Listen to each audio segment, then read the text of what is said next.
the longer as the season wore on, he had his difficulties. Not quite getting along with the referees, not understanding some of the calls not going his way.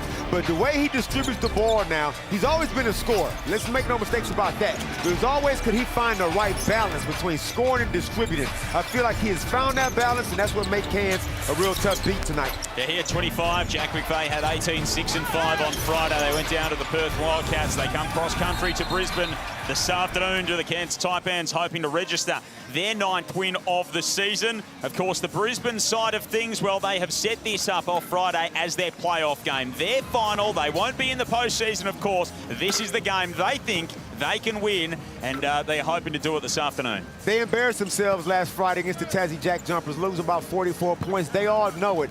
I'm expecting a violent response out of them. I'm not expecting a win, but I'm expecting a very spirited effort, because that man right there on screen, he does not play that type of stuff. Yeah, these two teams, they will want to win, they will be steeled, and you know that these two coaches, they've got that sort of fire and brimstone type mentality. They'll be priming their team to run through a brick wall this afternoon. 100%. Yeah, Adam Ford, as we know, he's a barroom brawler from way back, and D-Mac is from the streets of New York, and he's one of, if not the best point guard to have ever played out here. So he's got that competitive streak in them. Now they want to see if their teams can emulate their coach's attitude. Well, we can take you inside the Brisbane locker room. Here is Daryl McDonald's pre-game address to his team. You step on the floor, and it's for the fans.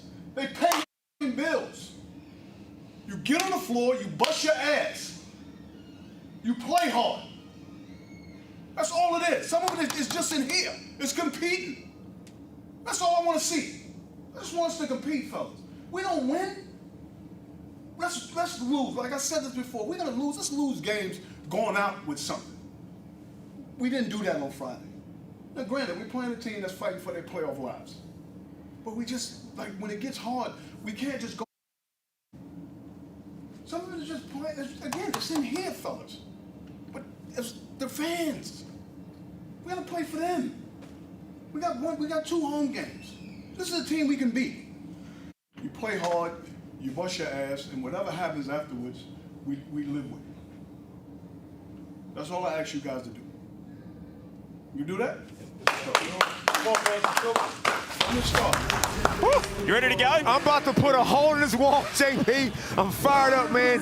D-Mac, there's no lay down in him. He probably sleeps standing up. Indeed, he does. Let's check in with the final member of our team. A big welcome to Ariana Prather. Hey, Ariana. I heard that New York accent coming out during that pregame speech. I love it, D-Mac. But it's always good when I have great injury report news to report. I spoke to the Brisbane Bullets before the game, and they said that Tyrell Harrison has been cleared to do some exercises like you see here on the screen, sprint back and forth, do some layups on his own. He still has not been cleared since his concussion injury to have full practices with the team. But that is a huge win to be able to do exercises on his own. And for the Cairns Taipans, Rain Smith is making his debut game back after his ankle injury today, this afternoon at the Brisbane Entertainment Center. I'll look out and see if I see some of his family in the stands. I know they'll be excited to watch him play. So Rain Smith is back for the Taipans. Tyrell Harrison is back to doing a few workouts by himself, individual. And lastly, my 2 X factors for the game. For the Taipans, Mojave King, he is just absolutely crucial when he's on the court for his team. He can knock down the 3, he can attack the rim. He's going to be critical for the Cairns if they want to win on the road. And for the Bullets, Tane Murray, I'm a fan of his game. He's made his way into the starting lineup, yes, due to some injuries, but also because he's just the type of player that naturally works hard, does what he's told, never complains, and he's going to be an X factor for the Bullets this afternoon. Thanks, Ariana. They'll need all the X factor they can get. The Brisbane Bullets coming off a thumping on Friday. Here's your starting lineups. Rain Smith back in his first game since November the 1st, and Alex Dukas has also come up after that Achilles tweak on Friday night when he was running around looking like Lillard Copeland out there. So hopefully he's back in form. This man back as well, Terry Taylor, returning from suspension. He opens the scoring for the home team. And I like the way Adam Ford didn't even mess around with Rain Smith. You all right, man? You ready to play? You're starting. But he's got his work cut out for him, though, trying to guard Terry Taylor on the box. haven't seen he and Jack McVeigh in the same team a hell of a lot this season, so that floor spacing will be very valuable for the Cairns Taipans. We know that Ryan Smith is an elite deep threat. Andrews putting it on the floor. Nice little reverse layup as well. Good patient move. He always liked that matchup. You can see him sizing up Terry Taylor. You've got to remember, this is a guy who started 0 for 8 in his first game. Straight off the plane, Drew Andrews, of course, is replacement for Ashton Hagens. They had him at the start of the season. Things didn't work out there with some visa issues, and Andrews came in late. Had a really rough start, but he's found his feet. Here's Dukas from outside. He was into the pickle juice early in his debut. Indeed he was. Jacob Holt pulls down the rebound. And he is fouled. He has been the bright spark for Brisbane in the back end of this season, the youngster. At the Brisbane Bullets Awards dinner, I'll be shocked if Jacob Holt did not come away with the club MVP. Do you think they're going to have theirs after the season like most of the clubs, or they're going to do the Sydney Kings and have it with 4 rounds to go? What's going on there? Yeah, they went super early. But neither of the Flames nor Kings season had finished. Yeah. And they're crowning MVPs. Now, Garrett, granted, the MVP of the team is Ariana Prather's husband, but he's due to the injuries and everything. Jacob Holt has been nothing short of fantastic for D-Mac. He has been a big presence, figuratively and literally, down the back end of this season. Jacob Holt misses the second free throw there. Played his heart out again the other night. He was 1 of 7 from the field, but got to the free throw line 20, had 9 and 9. Big minutes. There's no Tristan Devers for the Bullets this afternoon. He tweaked his ankle on Friday night, so they needed some good injury news, as Ariana told us pre-game. Here's Ryan Smith in the corner. Can't hit that one. Holt tips it down to Andrews. Harvey King from outside. That doesn't fall either. I like the way Holt chased that rebound down for that extra stack. Couldn't let it go out of bounds. Is it your Supercoach team? No, I don't have Jacob Holt in there. That's why I thought you liked it. No, I still like the hustle. Couple of boards early for the big man. Dukas get inside really easily. He does look like he's moving a little bit more freely, which is good to see in the early stages of this one. Terry Taylor with the assignment on Jack McVeigh in the early going. He's got his hands full this afternoon. These two teams have met 3 times this season. Cairns have got a 2-1 edge in that head-to-head. Galloway pulls up. He can't hit. Brisbane Bullets have gotten off to a pretty solid defensive start, too. You can see they're trying to take the ball out of Jack McVeigh's hands and make his life difficult and kind of dare everybody else to get the scoreboard ticking over. Pretty simple message from Darryl McDonald, wasn't it? He just wants to see them compete. That's what Jacob Holt does very well. Good pass by Mitch Norton, good patience and weight. Ryan Smith off his left shoulder, off the back of the head, out of bounds. And both teams, Joe, like, Brisbane feel like they can win. Cairns also feel like they can win. But if Cairns show up with the wrong attitude, like they can just show up and win, they're going to find themselves in one hell of a dogfight. Forward on that Cairns sideline, your coaching counterpart, national 3x3 team, in charge of the men's squad. Yep, 40's got the Kangaroo men. 40's got an Asia Cup gold medal. I'll try to help him out where I can. Here's Andrews from outside. Of course, one of your Kangaroos charges notching a triple-double in the WNBL yesterday. Annalie Maley, one of our very own here in NBL commentary. So props to Annalie. Huge congrats. I was hoping they would get 1 triple-double for the season. Marcus Lee getting some early minutes here. Had 3 fouls in 6 minutes the other night against Perth.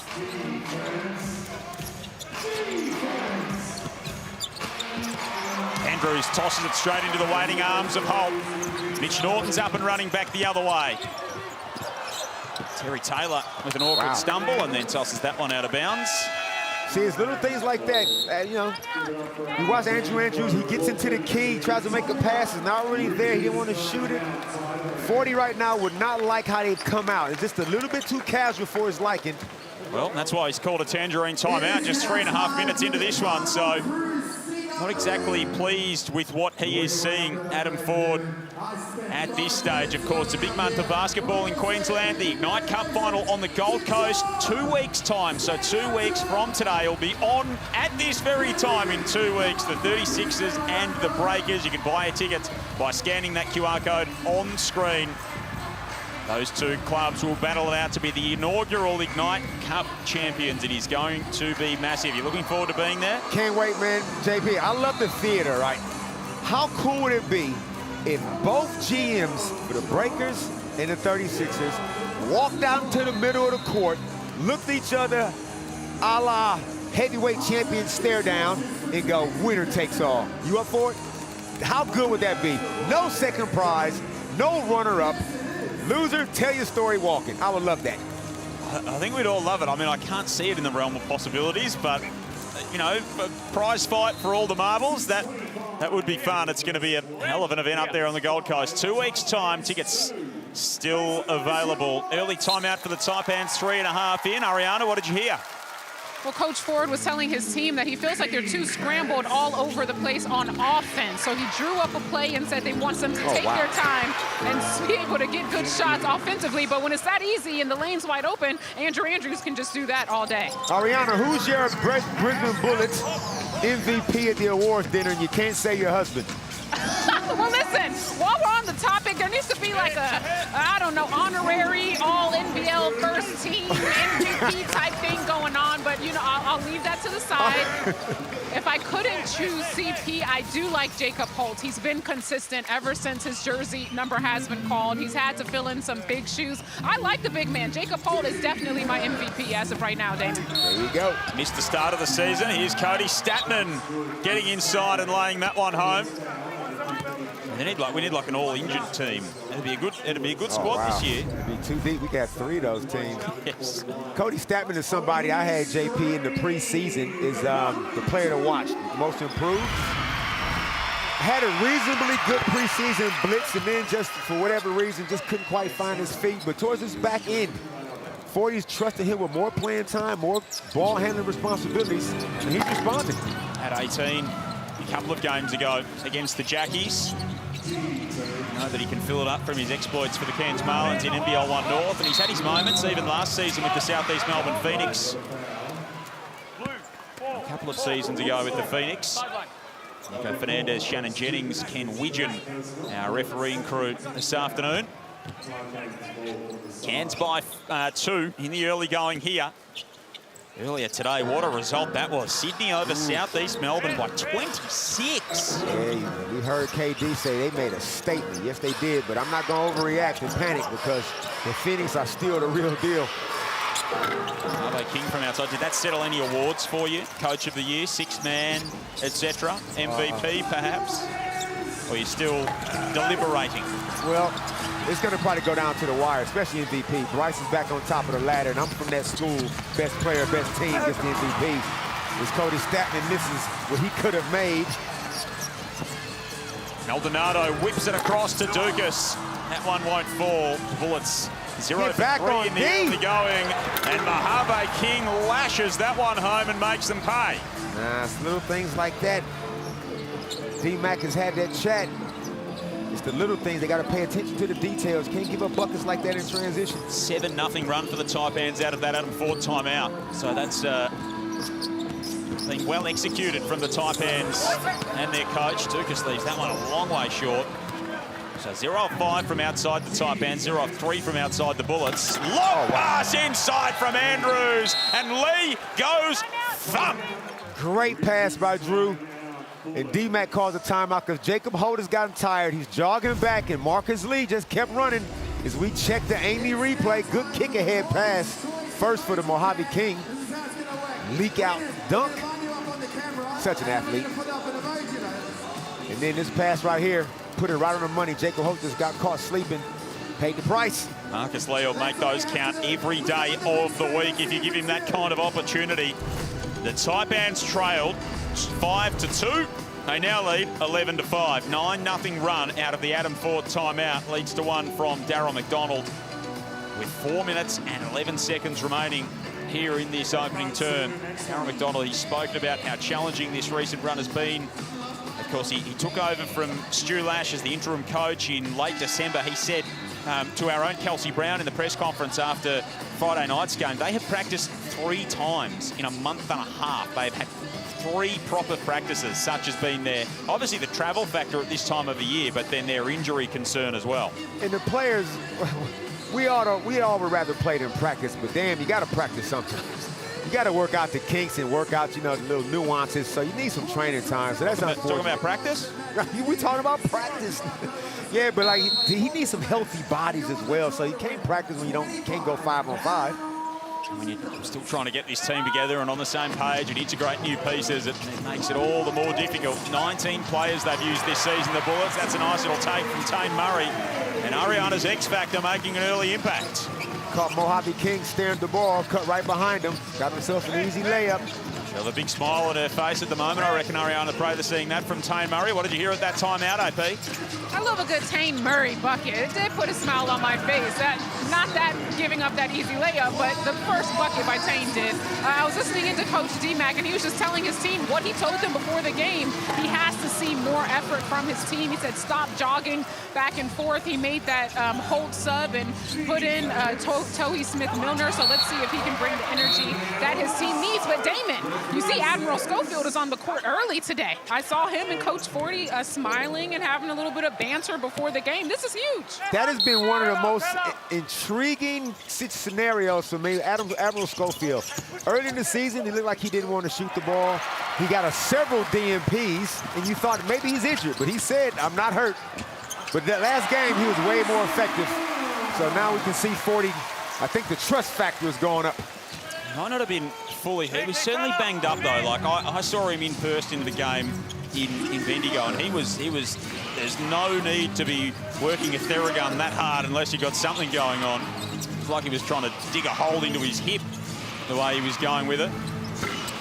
Andrews off to McVeigh, who gets that one to go, and Jack McVeigh opens his account. We are 7.5 minutes in. That's Jack's first shot. You know, and Jack had a tough night in Perth. Like Christian Doolittle put it on him, turned his water off for the majority of the game. As Hunter Maldonado gets himself to the stripe, but Jack right now, if he's not careful, if he's not aggressive immediately, the double team will come. He needs to make a quick move. So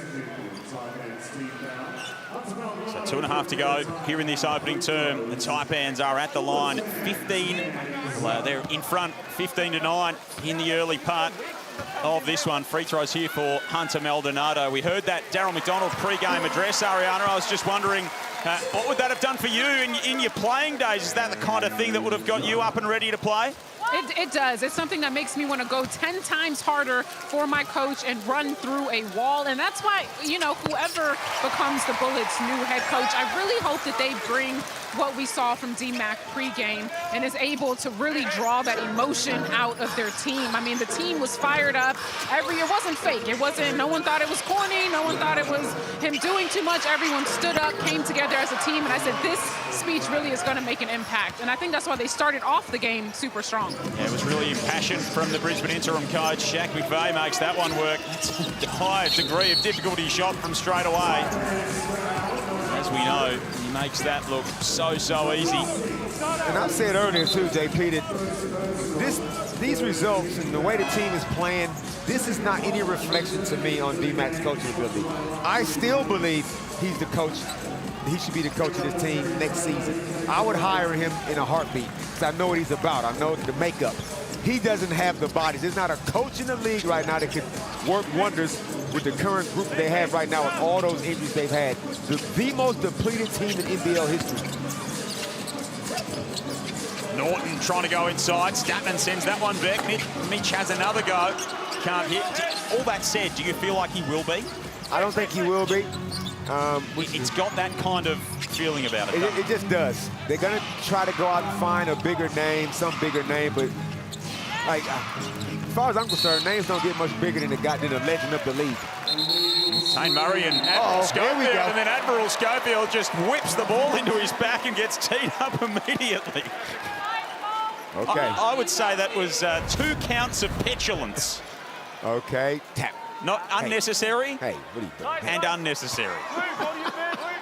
And of course, the retaliator gets punished. That's the old playground story, isn't it? The easiest tech foul Nico Fernandez has ever had to dish out.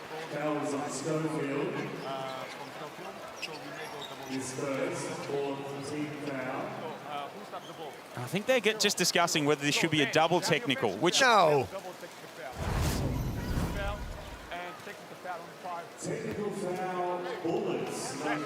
That should not be a tech. But if that's a tech, then the first part should be a tech. No? I disagree. Why? We've always seen guys try to take the ball out of a player's hands. He could have just tried to grab it. But he committed an act of violence at Schofield. That's assault. He hit a guy with a ball. And he was calm about it too. He's not even upset. No. And they walked back down the court together. They were reasonably cool with it. Taipans by 7, so double technical in the end. It gives the ball back to the Brisbane Bullets. At 31. Of course, we saw a double technical in the early game today before Brian Georgian took one for the team. Jacob Holt can't finish there. He was rather fired up this afternoon, was the Sydney coach, barking at Owen Foxwell. Brian Georgian is in war mode. He was into that game, wasn't he? Andrews working his way inside and dropping it off to Statman. That is a pretty dime. The Taipans are up by 9. Drew's like, do I throw the alley-oop to the right side? Hanging around, throw it on the left side. Too long in the key. Have a look at this. Almost like a double look away. And then just throw it straight down the middle. The Bullets are going to have to, his corner's getting away from him.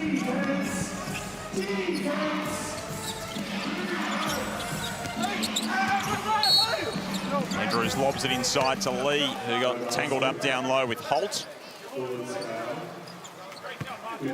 This might be one of those games where Andrew Andrews tries to go for 20 assists. Second foul on Jacob Holt too, which is a bit of a worry.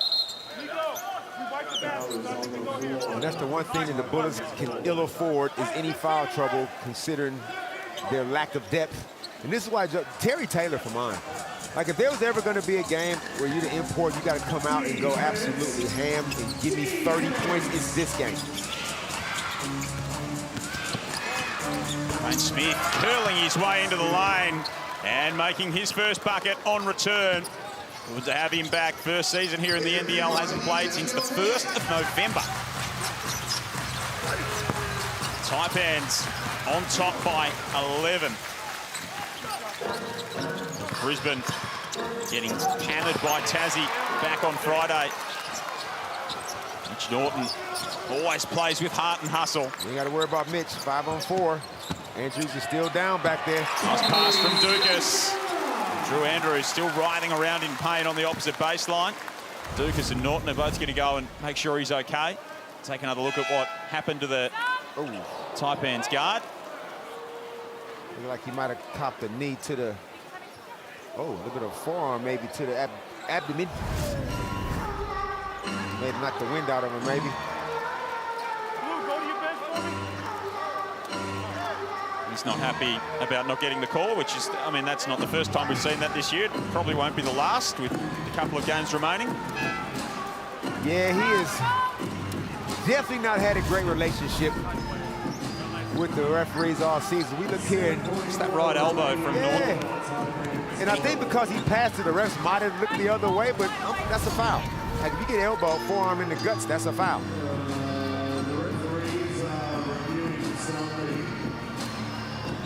You know, and as a player, I know going into a game that refs are going to miss calls. I know this. This is human nature. So do I need to get worked up every time that happens? And I feel like Andrews, this is a culmination. He's had that many calls over the course of the season not go his way that the slightest thing right now can set him off. But he has got a legitimate reason to be annoyed with that one. It does feel like it's been a waste of energy at certain times. I mean, they had it with Rob Edwards last year, who got himself fouled out of a couple of really key moments for the Taipans in winnable games. So there you see that little hit from Norton. So Andrews leaves the ground here, and Norton just sort of steps across. Have you got any problem with that action? Yep. That's a forearm that's not needed. So an unsportsmanlike foul on Mitch Norton is the result. It just does fall into the unnecessary. It's not egregious, but it's unnecessary. Right. And Mitch, as we know, Mitch is not a dirty player, never has been. No, but he is a physical player, right? He plays hard. Yeah. Can you review the play? Because of your elbow is high and you contact on the read when he's in the air, We review for active violence. That was yes, that's because of the elbow. Mitch, that's because of the elbow. I understand. Yeah, but that's terminology is not correct. Let's go. Mitch Norton's not wildly pleased. Ariana, what's the reaction been like among the fans? I'm not sure if you guys can hear the loud boos and the disappointment from the fans here in the Brisbane Entertainment Centre, but they think that Mitch Norton didn't deserve that unsportsmanlike foul. I have to agree with you guys. I think the forearm was a little bit too much. Obviously, Mitch is not a dirty player, so I think that's why a lot of the fans are rallying behind the captain for the Bullets and saying, come on, it's Mitch Norton. Is Mitch one of those guys where you kind of got to just let some of those things go because you know his character? Yeah. We're sorry, we can't let that one go. Yeah, they don't put character in the rule book, unfortunately, for Mitch Norton on that occasion. But I think it's a well-made point. It's one of those ones that if they didn't call it, I'll be okay with it. They call it, I'll be okay with it. I can see both sides of the coin there as Norton takes it away from Galloway, who just stopped, gave up on it. Norton from half court almost dropped it. And the Taipans will go into quarter time with an 11-point lead, just the 5th time all season. They've been up by double figures at the end of one. They put themselves in a good position to return to the winners list. The Snakes by 11.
Brisbane Bullets 13, Cairns Taipans 24. We need your energy, Brisbane. When I say Brisbane, you say Bullets. Brisbane! Brisbane! Brisbane!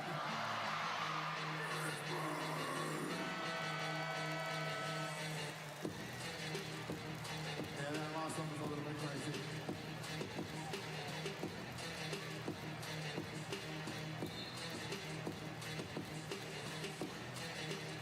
I think we have a three-way basketball card trade happening in centre court at the moment.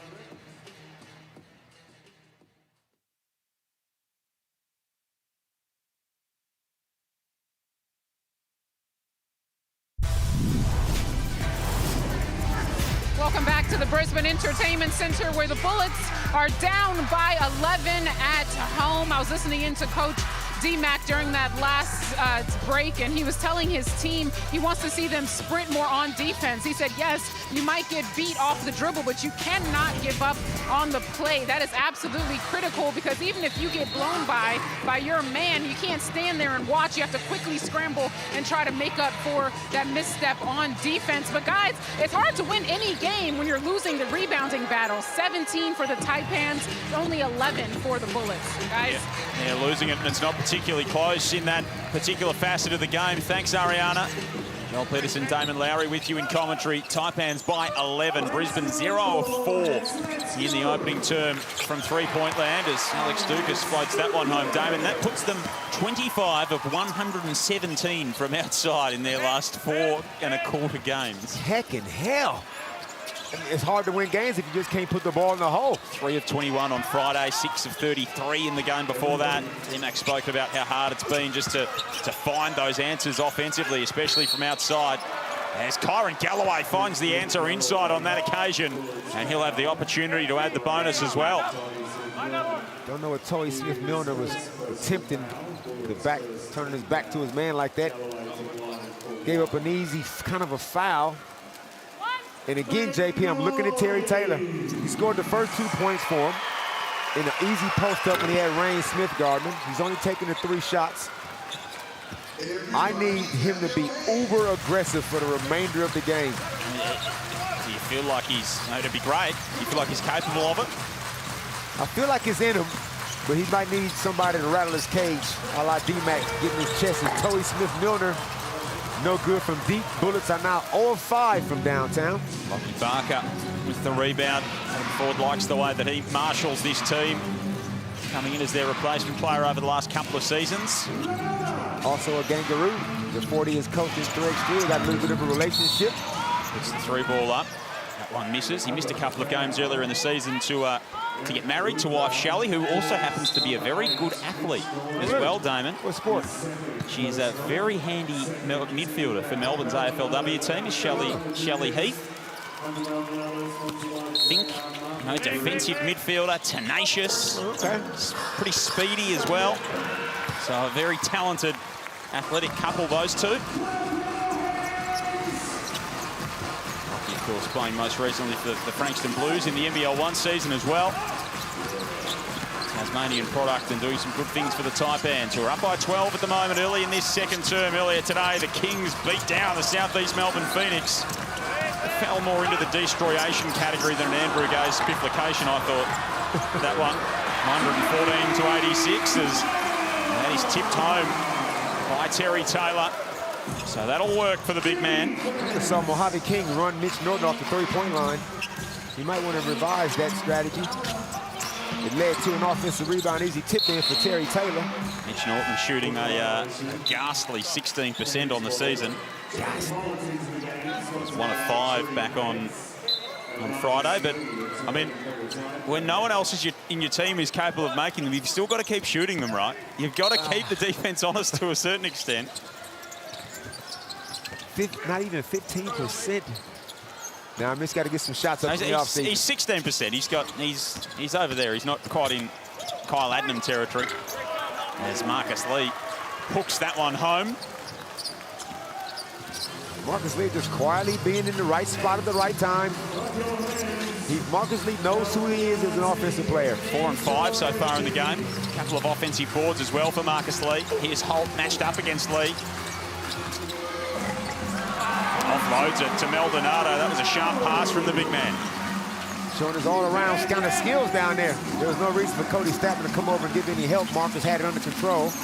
Would you view Jacob Holt as the type of player that you can sort of, from a local big man perspective, that you can build around? 100%. Now, keep in mind, I still got Tyrell Harrison, who is the feature big. So just in case Tyrell thinks about skipping town, going to Europe or somewhere, or you never know, NBA Summer League will come calling them again. But absolutely, there are not many local 6'10" Jacob Holtz running around the league. Now you go, Terry. See, that's an aggressive move. Nice little crossover, attack the basket, gets an easy layup.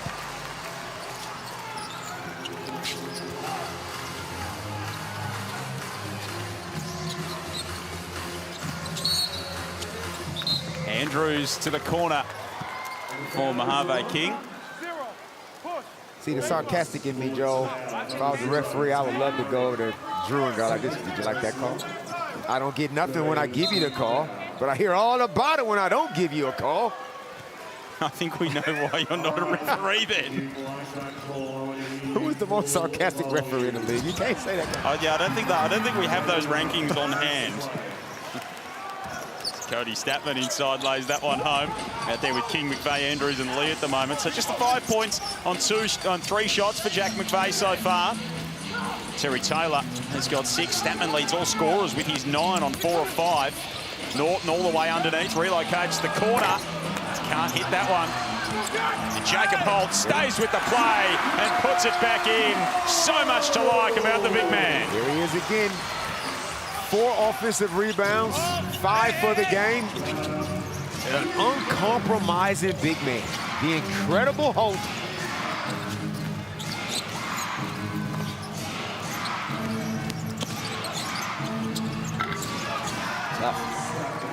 Tough kiss off the glass from young Cody. Even though he's not that young. Double figures now for Cody Statman. Impressive start. National champion. 25-year-old. Still reasonably young, isn't it? Well, this is his, right, he's done 4 years of college. Yep. And then he's with Southeast Melbourne Phoenix for, what, 1 year or 2? Maybe 1? Well, he was with 2 years. He was with Brisbane before that. So he was with Brisbane, then a couple of years with the Southeast Melbourne Phoenix. Cairns product, of course. Part of that title at Virginia in his freshman year at college. Here he is, 3 ball, up, won't fall. Norton's on the hardwood again. I hate to be the person that has to count how many times Mitch Norton hits the ground during the game. You'd be busy. Same move. Terry Taylor straight down the lane, and that one will roll home. Same move. Terry Taylor crossover, left to right. Almost the exact same spot on the floor, gets himself another layup. Very friendly little bounce here for Terry Taylor as well. So the Bullets have got this back to an 8-point deficit at 33-25. And Terry Taylor, Damon, well, we put it on him, and he's got 8 points on 4 of 7 shooting. So he's come to the party here in this second term thus far. At some point, and we've heard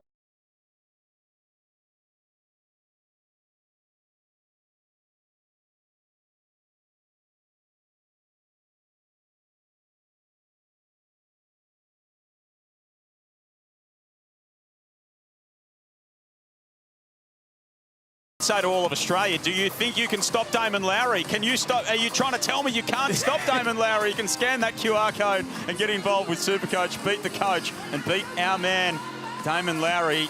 How's your team looking this week? Of course, $10,000 in prizes up for grabs, Choice Hotels vouchers, as well as $5,000 cash. How's your squad looking? I'm not feeling too good about this particular round, only because my man JaVale McGee got no playing time in the second half of that game. So I got some issues with that. That hurt me.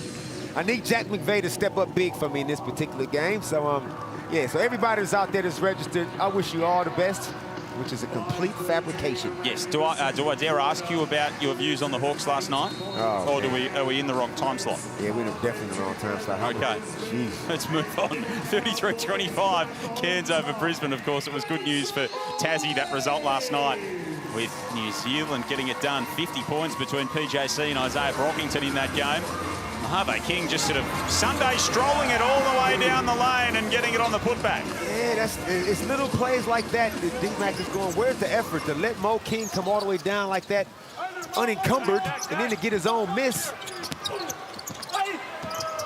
Taylor inside again, fighting for it. Can't hit that time. King, Statman, McVay, Andrews, Lee, the 5 on the floor for the Taipans. Dukas, Maldonado, Norton, Holt, and Taylor for Brisbane. It was a wide miss from the wing for Mojave King. Maldonado trying to run it home at the other end. Norton trying to tip it home. He can't get the answer. He can Maldonado, shoot it out there. Dukas, Holt, offline. 0 of 7 to start the Bullets for 3. Wow. And McVay pulls up from way outside. That's the I haven't had a shot in a while shot. Yes. Jack needs just a range finder from time to time. He shot that from the front door to the Bunnings Warehouse logo. And he just stopped in for a sausage and thought, I'll put up a 3 while I'm here. Dukas offloads to Holt, who banks that one home. Jacob Holt, a strong start here, 7 and 6. Double loading.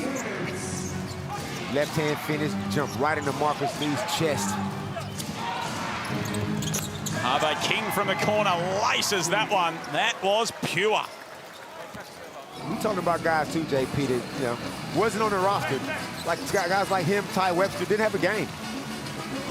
And now I'm looking at those guys like I'm trying to give Mojave King a nice little 2-year deal. And to Maldonado from outside. Of course, he was in the unwanted club at one stage as well.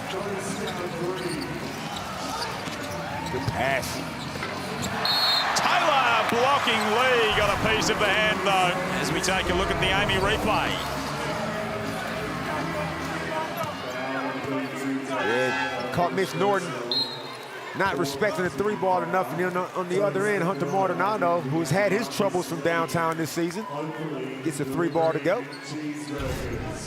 Mojave King shooting it at 38% on the season, so pretty proficient from outside. And an odd sort of a career in the last couple of years for Mojave King. Just hasn't been able to find his feet, but came in, made an impact early with this Cairns Taipans team after being signed a little bit late on. Had an up-and-down season with the Breakers. Had some G-League experience. Tried to get a nibble in Europe. Didn't quite work out for him. But you can just see the raw talent. And can you imagine where the Cairns Taipans would be without him? Stukas getting set to check back into the game. Taipans by 9, 3 minutes remaining here in this second term. Renato tries to hang that one up in the rafters before get it to fall. He's fouled on the way through. Joel Peterson, Damon Lowry and Ariana Prather with you. Final game of round 20 in this Hungry Jacks NBL season. 2 rounds to go. Still plenty of jostling to be done inside that top 6. It feels like the 6 is set, but the positions within from 1 to 5 are all up for grabs. And I'm looking at that 5th spot. Perth Wildcats, who are playing some good basketball, had a good win. And the Melbourne United, JP, they got us all confused. And right now, if the playoffs were today, the play-in was today, it would be a Melbourne United Tassie Jack jumper playing at John Cain Arena. Terry Taylor pushes that one home, and as Derek Rucker said on Moments That Matter last week, you know, Melbourne wouldn't want to see Tasmania necessarily. Now, Tassie's got quite a history. It's a little bit of bad juju there for Melbourne United.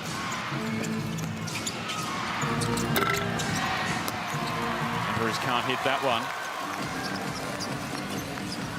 I know you're a big believer in mojo. Yes. I heard you spent about 7 minutes on the radio with Drewy talk about mojo the other day. I enjoyed all 7, by the way.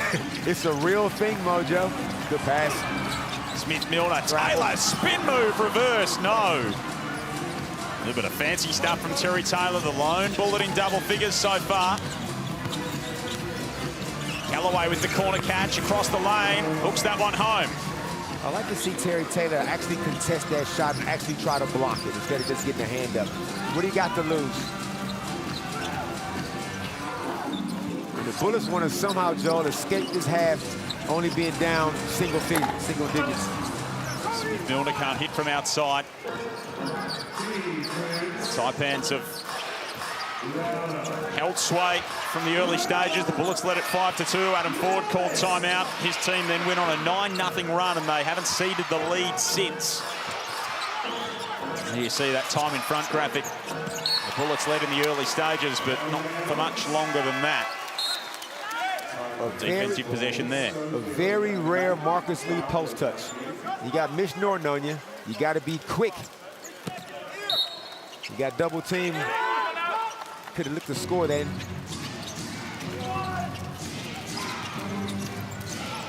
Galloway to the corner. High degree of difficulty. And of course didn't hit the rim. The shot clock expires. Looking all a bit confused about that is Kyron Galloway. He's had a really good back end to this season. He has, and he's another guy that's trying. I'm waiting for him to really stamp his authority on the league. We've seen athleticism. When he was at Adelaide, we saw it in, where did he go after Adelaide? New Zealand? Yeah, no, he came to Cairns. Him and Latmain were basically exchanged for one another. Yeah. As Terry Taylor lays that one home. 6'9" local that can shoot threes and an athlete. I mean, they're both such tantalising prospects, aren't they, the Galloways? Just needs more aggression. Feels like they're 2 peas in a pod as far as that's concerned. Travel. And he's a war from Kyron on that occasion. He's got in a little bit too deep. Terry Taylor laying that one home. He's got 12.6 of 12, so he's answered the challenge here in this second term, and kudos to him. We're going to want more of that in the second half. Both teams are struggling guarding the middle pick and roll. He's the lone bullet in double figures. Statman is that for the Taipans. Dukas rises up, got fouled. Good to see him back out there, and as we said earlier, moving a little bit more freely. It's a good 2-for-1 kind of a situation, too. Alex Dukas comes off the ball screen. Had Lockie Barker kind of in a bad spot, raised up, figured I'm going to get this call. And he knocks these 3 shots down. And we might have to go to the books and check how close have the halftime margin been for the Bullets, like deficit-wise. Because If they get out of this half down 4-3, that means that's rare in itself. That gives them belief that we can run over the top of this team. So the last 6 games, they've trailed by 19, 6, 24, 21, 11, and 12. They've only won 2 of those, or they've won 1 of those second halves and levelled in scoring back on Friday night against Tasmania. Of course, they've lost 10 in a row, this Brisbane Bullets team. You've got a couple of players who haven't won, or have only won once. I think Terry Taylor's only won once as a Bullet. Jacob Holder's only won twice as a Bullet so far this season. So it's been a very lean run. It's a 5-point game as Dukas makes 2 of the 3. Andrews stepping back. Rebound Schofield, so I'll get another look here at the Taipans. Couple of seconds between the shot and the game clock. Andrews drives inside. Norton swatted it away. Foul on the play. Adam Schofield got him an extra possession with that offensive rebound. And Andrews attacked the basket, and Mitch is just not quite set. 3 fouls for Mitch Norton as well, Damon. And with no Tristan Devers, Mitch has got to do a better job of protecting himself. He's played 18 minutes in this first half. It would not have been the kind of management that he would have wanted. 0 of 7 from the field as well. Just looks like a player who's just running out of legs at the back end of this season. He's had a big toll to carry. Aaron McDonald called for the coach's challenge here. He might have tried to then rescind it, and they've told him that it's too late. Whether he called it too late or saying that he didn't want it was too late, it'll be the latter. I mean, you might as well just use and drop the play for this last 11 seconds, because this is not going to get overturned. Those two have had a bit of a run in a similar spot on the floor so far in the game. And to no one's surprise, this will be unsuccessful. In the Bullets, if I'm Daryl McDonald, I'm doubling down on my halftime speech. I'm like, well, look, we just did 20 minutes. They couldn't blow us out, fellas. In 20 minutes. Is there anything left in the tank? Well, and the key thing that he said there is, you know, this is a team we can beat. So they have the belief that they can take care of business against this Cairns Taipans team. And on the other end, if I'm Adam Ford, I'm saying, so what are we doing, fellas? Like, are you just comfortable enough? Why is this team hanging around? Well, and if you're Adam Ford, you're probably thinking, we haven't played particularly well, and we're still going to go up by a handful of points at half-time. So the upside is there. I mean, what's Jack McVeigh? He's had 5 points on two of 4 shooting, which, in the words of Leonard Copeland, and a shout-out to Copes, and we hope that the ice is on the car firmly, Leonard, and all beverages are well within their containers. He needs the ball more. He needs more shots. He does. And sometimes Jack is real easy to find. Like, he doesn't come off a lot of actions. It's a lot of ISO kind of plays, and Jack just uses his scoring ability to try to get shots off. I like to see him be used a little bit more creatively. Last shot of this first half. It'll be Alex Dukas to try and put it home for the Bullets. Good defense from Mojave King. It'll stay with Brisbane. Is there time on the clock here? Alex, move on, man. Move on. We may have time on the clock before the ball went out of bounds, before the expiry. We're going to be good. Yeah. I don't get JP.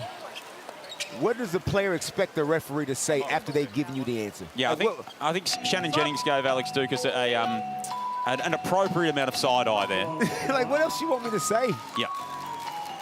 Let's just keep it moving, thanks. It can only be a tip. It can only be a tip. So there you go, the instruction from Nico Fernandez. Sort of like the half court, get the ball over. It sort of falls into the too helpful category for mine, but that's okay. Maldonado, can they get the tip? They cannot. Alex Dukas going in for another chat. And the Cairns Taipans lead by 7 Nice at half-time. And you can just see that frustration palpable among the Brisbane Bullets at the moment. 43-36, paced by 11 points in that first half from Cody Statman. 12 for the Brisbane Bullets from Terry Taylor, who had a big second term. A lot to like about what he has done. Let's get some reaction from the Taipans and Cody Statman, who's with Ariana. Sorry, guys, I was talking to Cody about, is he a youngster or does he feel like he's old? He said, yeah, I'm a vet in this game. I'm no longer a rookie. But Cody, you're leading all scorers at halftime. How are you able to find your sweet spots and effectively knock it down during that first half? Yeah, I think I'm just finding the opening spots when drawing that drive and then just being aggressive. They close me out long to get on the rim, and when I find the gap off on ball, just attack the rim and keep doing that. Well, 7 points is not a lot of leeway for your team. How do you guys make sure you come out strong in the second half? Yeah, I think we just got to stop that middle ball screen. They've been running that a lot and getting downhill real easy and the bigs popping. So I think once we cover that and then stop Terry Taylor going hill, I think we'll be sweet. Good luck in the second. Thank you, appreciate it. You heard it from Cody Statman. He is a vet, not a rookie. I'm excited to break down that first half when we come back, guys.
Final game of round 20 in the Hungry Jacks NBL, second leg of a Sunday doubleheader, and the Cairns Taipans have come to play early.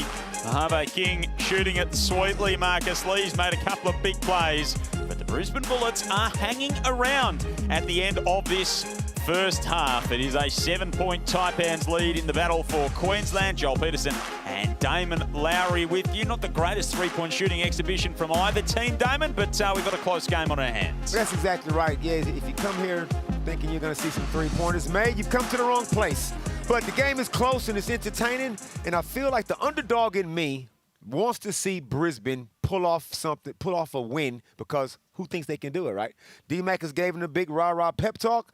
So far, they put themselves in a reasonable position, only trailing by 7. We'll see if they can go on with it in the second half. Indeed, we will. Our first half highlights thanks to Hungry Jacks. Cody Statman's had a great game, 11 points, coming off a career-best 18 a couple of outings ago against the Tassie Jack Jumpers. We know what he can do offensively. He can fill it up, Damon, and he's doing that so far. The young veteran Cody Statman, he is relishing the extra opportunity, the extra minutes. He's one of those he's 6'8", don't forget, but he's versatile. Not quite a point guard, but can handle the ball well enough. Once he gets on the rim like that, you realize just how big and tall he actually is. So he's playing some good basketball right now. Good to see. The young veteran, the walking oxymoron, Cody Statman. Here's his Blackmore's player profile. So 5 of 7, 4 rebounds, 3 assists, and a block as well, which was impressive. So influencing the game in a number of ways. Absolutely. He's a mismatch kind of a problem. I feel like he plays the game at his own pace. He doesn't get rushed. And right now he's playing some real poised basketball. So from a Brisbane perspective, we know what Daryl McDonald preached pre-game, which was all about competitiveness and just coming out with some effort. Is that what you want to see more of in this second term, or does this come back to more scheme-related X's and O's type stuff? I'm going to double down on the heart, because I don't want you to get too comfortable with yourself thinking you've shown enough. You haven't shown enough. So give me 20 more minutes of that, and defensively, they got to get back in defensive transition. They're giving up. They're leaking too many points. Let's take a look back at what's happened so far in this round. Of course, we're the second leg of a doubleheader today. The earlier game was a very big result indeed. The Sydney Kings getting it done by 26 over the Southeast Melbourne Phoenix. The Adelaide 36ers won last night to go back to the top of the table. The Breakers in the early game took care of business of the Hawks, and Tasmania's win back on Friday basically assures them a playoff spot. So we've seen some big movement here so far in this round. Yeah, we saw a statement game from the Sydney Kings. We saw Adelaide reclaim their position on top of the ladder. We saw New Zealand Breakers keep their very, very faint playing hopes alive. So it's going to come down to the wire. And here's our ladder thanks to Mitsubishi Motors. So you've got the 36ers and now the Kings in that second spot, which could be all important to bypass the play-in tournament. Phoenix, Wildcats, United, and the Jackies occupying the top 6. Yeah, you don't want any parts of the play-in if you can avoid it. Obviously, top 2 is the way you want to finish, and anyone can win it from 1 to 4. I think it's going to take some extra special for everybody else to win it, but from 1 to 4, the champions, that's not that bold of a statement, is it? I don't think so. I don't think so. Anytime you get to use the word penultimate, I think is a good thing in the English language, Damon. It is the penultimate round in the next round of this season, and there are some big games. Again, some games that will shape the run-in to the playoffs. So the Taipans open it up against United on Thursday. The Hawks are drinking at the Last Chance Saloon, and even then they might be paying for everyone's drinks. They take on the Kings, the Wildcats, and the Bullets. So Perth trying to keep up their good form, and then 36ers Breakers. Phoenix Jack Jumpers a big one. United and the Hawks, and the Kings and the Wildcats next Sunday is going to be special. Man, we're spoiled rotten. United got the 2 games that round. Let's see what they do. That's a trap game with the Taipans on the Thursday coming off that loss they just had. So, man, anything can happen. We love it. Indeed, and anything can happen in this second half. The Brisbane Bullets trying to break a 10-game losing streak. The Taipans trying to return to the winners list. They lead by 7 here at halftime. Second half is next.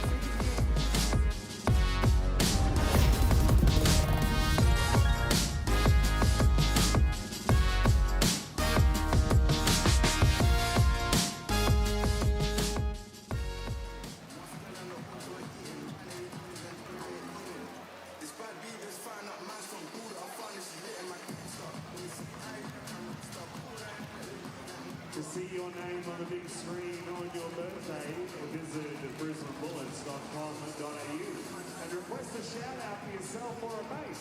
Just make sure you submit your request at least 3 days prior to game day.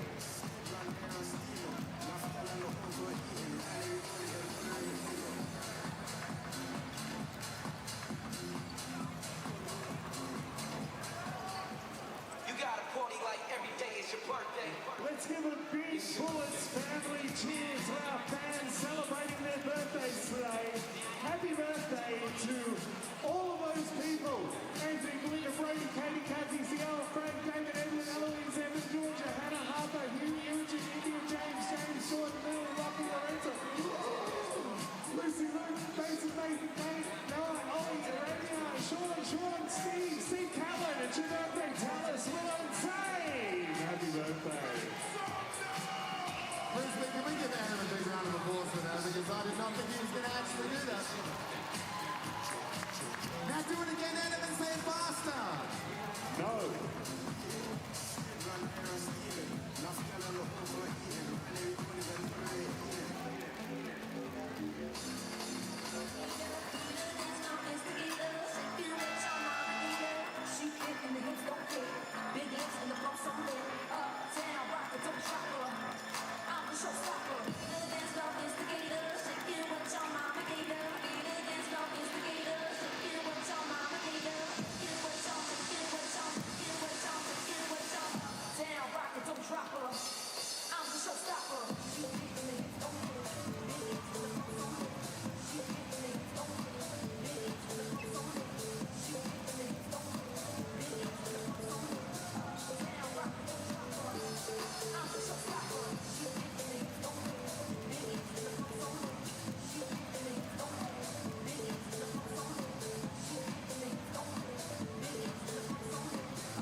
All right, ladies and gentlemen, please welcome to the floor your Brisbane Bullets cheer squad.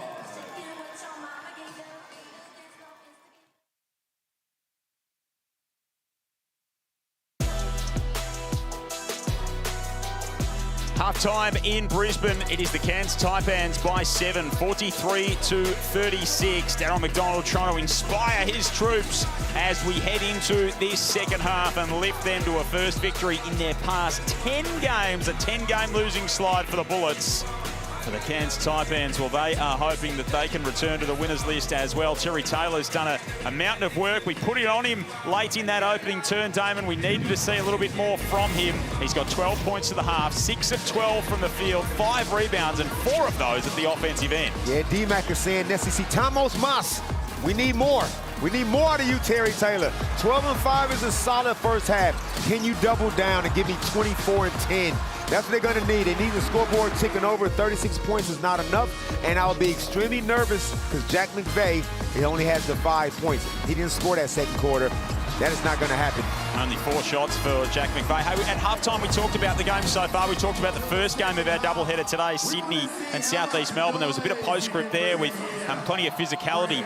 Josh King added to that in the post-match press conference by, well, he sort of, I wouldn't say he took a shot at Brian Goorjian, but he at least referenced his and Owen Foxwell's interaction during that game. So just the crib notes are from what he said, and it's worth going and having a look on the NBL's YouTube or socials. That his language toward Owen Foxwell was disappointing. It was not right. Josh King said, I know I've never seen that, and I've coached around the world too. He said it was completely uncalled for a guy with that much experience. It was uncalled for. So some fuel put on the flames of that simmering rivalry in the post-match as well. Yeah, if they can, if they end up meeting in the semifinal at some stage, it's going to be lively, but I need to go back and watch it to see exactly what happened, what Brian actually said. And clearly Foxwell's had a word in there too. Look, players mouth off to coaches often. Should coaches retaliate if Duke is finally gets one to go? I don't think coaches should retaliate. It depends on what the retaliation is like, but we'll have to see what he said. A little bit of postscript to come, of course. Overtime tomorrow. We'll break all of that down for you, as well as bring some of the fun of the fair. There's been some good stuff on the NBL socials across the course of the weekend. I almost spat my drink out seeing the highlight from last night's game. We're always on the lookout for anything. If anybody got anything they see that we might have missed, please send them through. Indeed. Harvey King operating on the low block. Cairns by 5. They've won 2 of the 3 against Brisbane so far this season. Andrews can't hook up with Mojave King there. Directs some of his frustration toward his fellow Taipans. So Jack McVay, 5 points on 2 of 4 shooting, but they're up by 5. So, I mean, is it a problem? How hard do they need to work to get him more involved? I think it's an attitude problem, JP. I think they started the game off with the wrong attitude. 40 had to call an early timeout as Jacob Holt, another offensive rebound and put back. The way they started the game is why they find themselves in this position right now. They've allowed Brisbane Bullets to feel relatively good about themselves, and now they firmly believe they can win this game. Another King for three, laces that one. And Jack McVay, to not score in a quarter of basketball, I am mystified at that. I don't know if that's happened all season.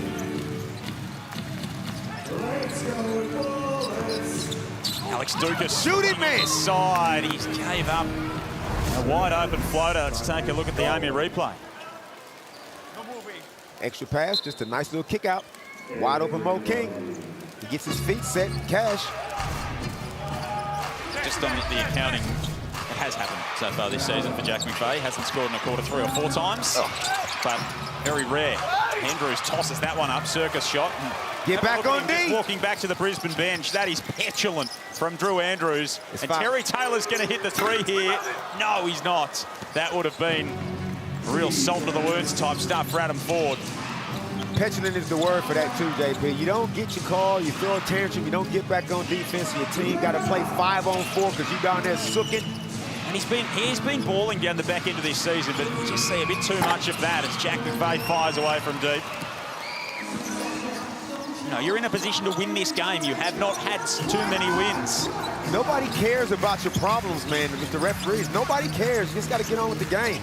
Jacob Holt from straight away. That one's short. Norton comes up with the rebound. Hasn't scored, Mitch Norton, but he's rebounding the ball. He's got 6 boards, 4 at the offensive end. 15-0 boards for the Brisbane Bullets. Make it 16 from Jacob Holt as he taps it home. He likes his work. Why not? And Adam Ford certainly does not like the work of his team. 3 offensive rebounds on the 1 possession. Jack McVay doesn't box out. Terry Taylor makes him pay. Marcus Lee comes over to help. Nobody rotates over to the incredible Holt. He tips it in. 4-point game. So 4-point lead to the Cairns Taipans. 7.5 minutes to play here in the 3rd term in this Tangerine timeout. Of course, great to have so many sporting stars at our NBL games. Ariana is alongside another one, AP. That's right, I'm here with Zach Stubley-Cook. It's always great to have a great in the building. Tokyo gold medalist, Paris silver medalist, world record setter. How are you enjoying today's game? Yeah, it's awesome to be here Sunday afternoon. It's my afternoon off, and it's awesome to see some other athletes competing hard today. Do you have any favorite players from the Bullets or from the Cairns? No, I think I'm definitely a Bullets fan, Brisbane born and bred, but no favourites. I think obviously the favourites are probably out at the start of the season, which has been disappointing, but it's awesome to see the team still having a crack tonight. Now, growing up going to Churchy, did you ever hit those outside basketball courts? Have you dribbled a little bit, shot a little bit of the basketball at Churchy? No, I was definitely confined to the pool, but I definitely saw a few of them, yeah. Thank you so much for joining me, and it's so great to have you. Thank you very much. Ariana, you should have asked Zach, did he see me strolling around the Olympic Village in Paris? It's not all about you, my man. I was hanging out, I was rubbing elbows with all them. Yeah, I feel like you would have gone and introduced yourself to as many Olympians as possible. I know you tried to get to every country just about. Every corner of the Olympic Village as Mojave King races inside. That's a nice answer out of the timeout for the Taipans. 40's annoyed with a lot of the players, but Mojave King is not one of them. He's playing both ends of the floor. 12 points, 5 of 9 shooting, 2 of 5 from outside. Statman's got 11. McVay 5, Andrews 6. 7 assists for Drew Andrews as well, which makes the other stuff all the more frustrating. Maldonado cannot hit from outside. He's 1 of 3 from out there.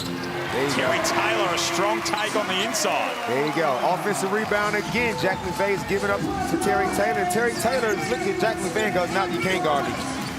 He fully realizes that now. Going to see more of that down the stretch here from Taylor.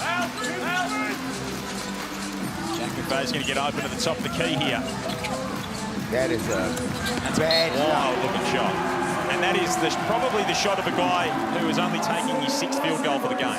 That's the thing. And like I said, a lot of the plays for Jack, they just all ISO plays. They just give him the ball and wait for him to pull out some brilliance. And that turnaround jumper never looked like going in. Only seen the 5 minutes from Rain Smith so far, who of course is returning and back into that starting lineup for the Taipans. As Alex Dukas cans that one from outside, and we have got a 1-point ball game. Well, well, well. Who saw this coming? Taylor pulls down the rebound. Been very good in that department. 8 rebounds to go with his 14 points. Pull! Dukas thought about it, takes it inside, can't hit. Offensive board, number 19 for the Brisbane Bullets. They have had more offensive rebounds than defensive rebounds. Look at them. They believe, JP. Cairns Taipans, lackadaisical attitude, can't clean the glass, taking Brisbane for granted. They are now find themselves on the verge of being down. And when was the last time the Brisbane Bullets have led in the third quarter? Don't worry about it. When Dukas can stay focused and leave the referees alone, just play the game, you can see how tough he can be.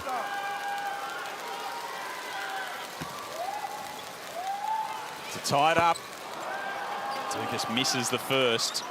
89% free throw shooter coming into this afternoon.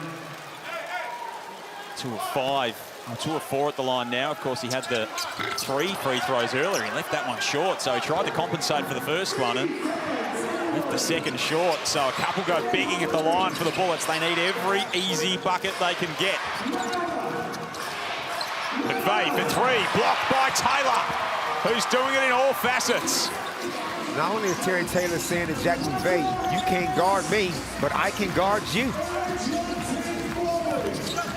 Dukas, Maldonado for the lead. That was a long way short. Only made 5 threes as a Brisbane Bullet. Hunter Maldonado. And he's had a really nice take. Jeez. A turnaround three-pointer? Where on earth does that come from in the context of Jack McVeigh's day? That is shooting arrogance. How dare you think you can make something like that? But I mean, he can. And he does it with regularity. Terry Taylor at the other end says... Back at you. Maybe 75%, maybe sort of 80 cents in the dollar of what Jack McVeigh offered. Charge. McVeigh working his way inside, no call. Now there's a call on the rebound. Troy Smith-Milner picks up the personal. All right, look, 50-50 bang bang, a charge for mine, but we've seen no calls happen like that before. Bullets got to make sure they don't overreact. Just play the next possession. And the Cairns Taipans, it's hard, JP. Once you've already kind of played yourself into a bit of a funk, it's hard to now generate some momentum. 13 points to 8 so far in the term. McVeigh makes it 9 for the Taipans and pushes that lead out to 3. He's having a superb season. His first in Taipans colours, nearly 22 points a game, 6 rebounds, 4 assists, and the efficiency shooting at 51% on a team that has struggled so much this season, 38% from 3. He has been epic this year, Jack McVeigh. Taylor, Maldonado, Norton, they swing the rock here, the Bullets. Smith-Milner gets a really good look. Offensive rebound. And another one. That is 20 offensive boards as Taylor puts a lid on it. Unbelievable. The Taipans, to give up these type of offensive rebounds, this is effort, attention to detail. It's lacking at the moment. Adam Ford has spoken about the fact that, you know, offensive rebounds has been a real weakness area for the Taipans, but they are getting hammered on the defensive glass today. And Kyron Galloway contested the three-point shot and then just kept going. Didn't box out the shooter. There was a price to pay for that. Taipans by 2. McVeigh for 3. Around and out, won't fall. Lee couldn't corral the rebounds. Taipans are 4 of 20 from downtown. The Bullets are 2 of 16. I dare say that's where the game will not be won. 16% between the two teams. It's a good pass. Oh, Norton didn't like it. Murray back to Norton. On the drive, blocked by McVeigh.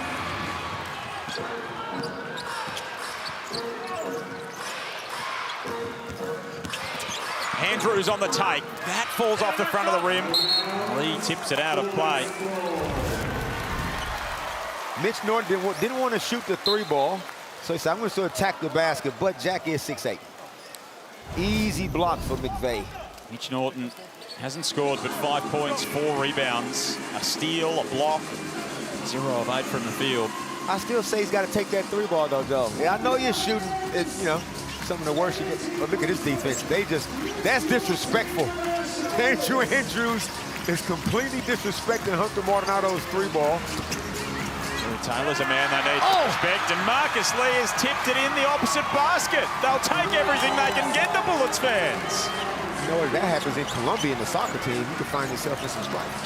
Oh, it's not the first time that Marcus Lee's, of course, he tipped one out of his own basket. Now he's tipped one into the opposition basket. McVeigh from outside goes whack. What a weird sequence.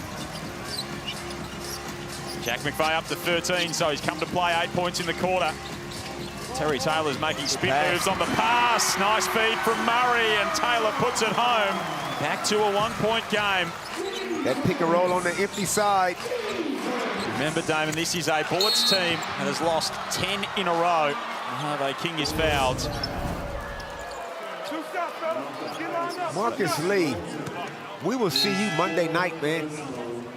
We will see you for helping the Bullets try to close the gap.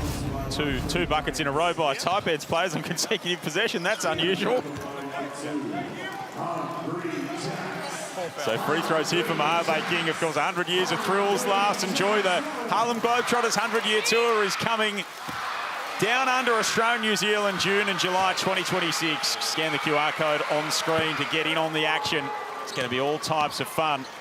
And Marcus Lee pulled a move right out of the Washington Generals playbook, unfortunately. He's got plenty that are out of the Globetrotters playbook. Marcus has given us a lot of different kind of highlights. He's had a game-winning free throw in Bendigo. Absolutely. So Taipans by 2 after that second free throw rolls off the rim. Let's go to Ariana. Well, speaking to Marcus Lee's wife not too long ago at one of the Cairns home games, and she informed me that they have indeed retained the same lawyer that Bryce Cotton used to get his citizenship in Australia, and they have submitted their paperwork. They are going for permanent residency. So lots of Marcus Lee highlights still to come in the future of the NBL, guys. Yep, he is a very talented player and a good man, Marcus Lee. From all reports, championship winner. Couldn't get a nicer person. Oh, absolutely. And if he becomes a local, that changes the landscape. And that's good to hear. Obviously, Tyler Harvey is now a permanent resident. So in NBL 2028, he will be a local. There's some maneuvering going on for the Prathers as well, as Ariana's informed us previously. 2-point lead to the Taipans here. Coach's challenge for Adam Ford, who lost a weird one back on Friday night with a coach's challenge that he won, and then Perth got the ball. Yeah, that was, yeah. So he said in the press conference, basically, there's 3 options. It was A, B, or C, and they came up with option D. So he said, well, I would have rather not have that coach's challenge in the end. Challenging the call on Andrews here. And part of the reason might be, Damon, that Andrews has got 3 fouls, and he's going to be key to the outcome here. And you know what? In this, we've seen worse. That right forearm made a little bit of contact. I think Maldonado was already off balance, though. It just looked, the optics looked bad, and bang. So successful challenge for Adam Ford. 1 for 4. And good result that Andrews only has 2 fouls now. He's got 6 points, Drew Andrews, 2 of 8 from the field, 4 rebounds, 8 assists. And that's a good result for the Cairns coach. 6th year, of course, as a head coach in this league, Adam Ford, 5 of those with the Cairns Taipans. Coach of the year back in NBL 23, leading the Taipans to the semi-finals. And that's what I'm saying, coach of the year. So he has not forgotten how to coach in 2 years. He has had an unbelievable horror run of injuries as well. No Sam Wardenberg. No point guard to start the season. That was the DJ Hogue, Keanu Pinder, Taj McCall era of the Taipans that got to that semi-final series against Sydney, wasn't it? Got rolled, and Kings made their way onto the championship against the Breakers. Taipans by 2. Here's Jack McVeigh, the latest big name Taipan in town. Murray with the rebound. So Murray, Dukas, Maldonado, Holt, Smith, Milner here for Brisbane. King, Schofield, McVeigh, Andrews and Lee for the Taipans. 2-point game. The Taipans have controlled the scoreboard since the early stages. Brisbane led for the first 3.5 minutes. It's been all the team in orange since then. As Holt and King get tangled up. Nothing untoward between those two. Look how Hunter Maldonado is being disrespected by Andrew Andrews. Hunter Maldonado is not shooting a 3-ball well. He catches it, and Andrew Andrews is like, I dare you. And he has lost all his confidence, Hunter Maldonado, in his 3-point shot. You gotta still back yourself. The percentages, yes, I get it. You're not shooting the ball well, but no human being should stand 2 feet off of you when you got the ball. You almost gotta shoot it, JP, out of spite. 5 of 31 as a Brisbane Bullet for Hunter Maldonado. So he hasn't enjoyed the greatest shooting touch since he's relocated up north. Oh, wow. Jack McVeigh got Maldonado on the ground and banked that one home. That's a trademark Jack McVeigh move. He's got 10 points in the quarter, 15 for the game. Bullets just can't seem to get over the hump. Alex Dukas with a strong take. There was a foul on the play. Hand on the net as well there by the looks among all of the scuffle. There's literally not a shot that Jack McVeigh doesn't think he can make. Off 1 foot, right foot, left foot, spinning, 2, don't matter. So it's 5 points on 2 of 4 at halftime. He's now 15 points on 5 of 13. So he's taken 9 shots here in this term. We said that he needed to see more of it, and he's certainly done that. Tried to push this team along, but the Bullets are keeping it close. It's a wide miss from Alex Dukas. Maldonado dives on it. Murray then takes possession. Did he throw it off Mave King or straight out of play? This is the kind of competitiveness and heart that Darryl McDonald would love to see from his team. And indeed, looks like it was last touched by Mo King. The Taipans 0.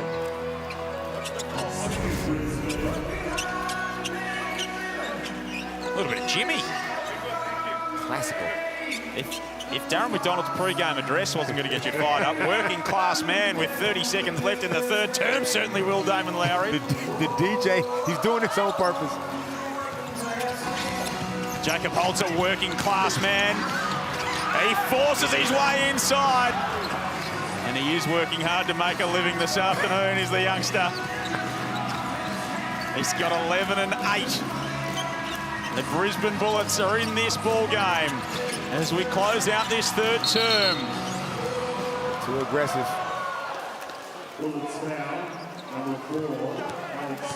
And these are the little things. For all the aggression, Alex Dukas, you got to understand the situation.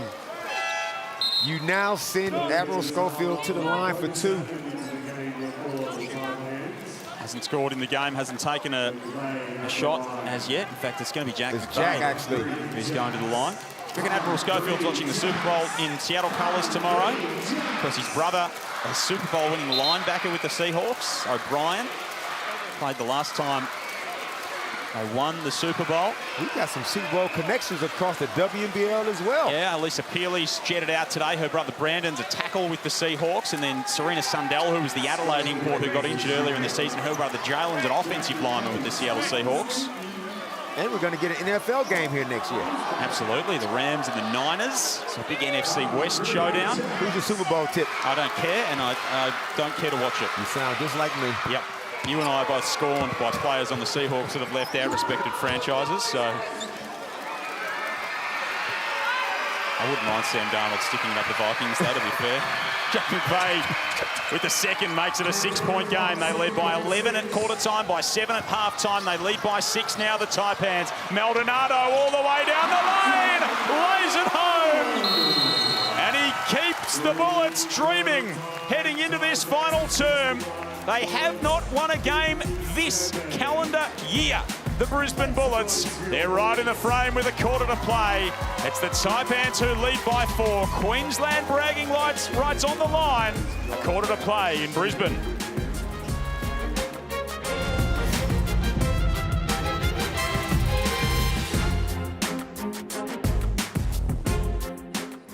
Sitting here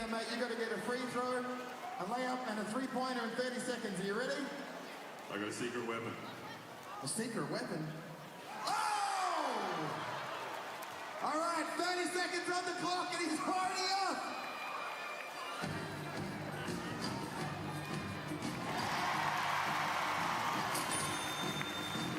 Free throw. Hit him up.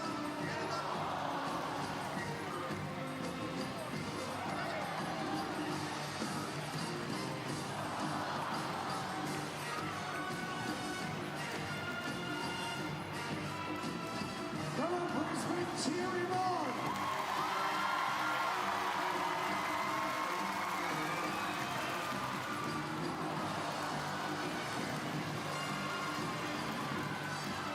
This is the longest 30 seconds of my life.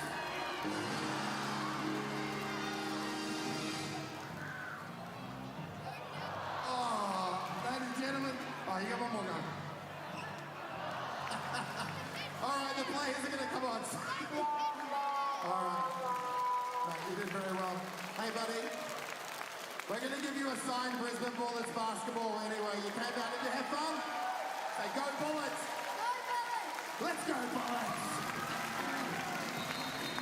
On your feet, Brisbane.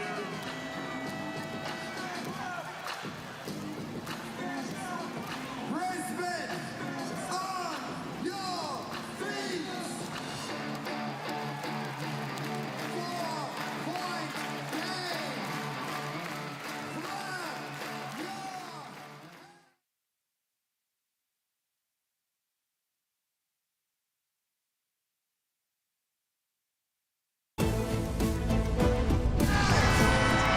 It all comes down to this fourth quarter action here at the Brisbane Entertainment Center. The Cairns Taipans with a very narrow 4-point lead, but I can tell you guys now it is loud. The fans are into it. It is definitely a good-sized crowd here in Brisbane, and they are excited and standing on their feet, ready for this fourth quarter.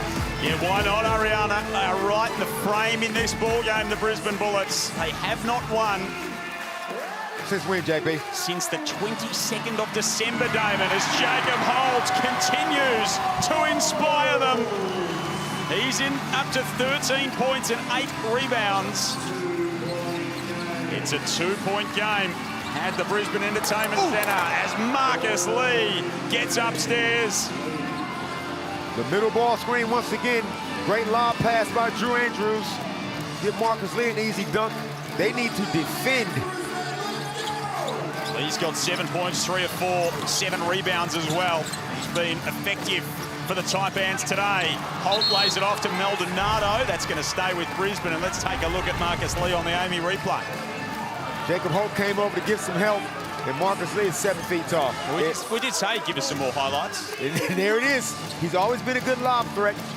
And right now, they're double-teaming Jacob Holt. And Hunter Maldonado, he tried to cut it to the basket then. Lucky the deflection still, they keep the ball. He has got to believe that he can make a three-pointer. And when it goes in, it's going to be a dagger-type three. But right now, he's lost all his confidence from downtown. He's going to get a challenge on the play here. Adam Ford won the challenge in the third quarter that he called for. Taipans up by 4, 45 seconds played. Close to here in this fourth term so far. Earlier today, Sydney defeated Southeast Melbourne by 26. Admiral Schofield got deflection. He seemed to think it went off of Hunter Maldonado. Maldonado looked like he might have hurt his hand on this play as well. His shooting hand? Not what the Brisbane Bullets need, to say the least. Just gets that right hand whacked there.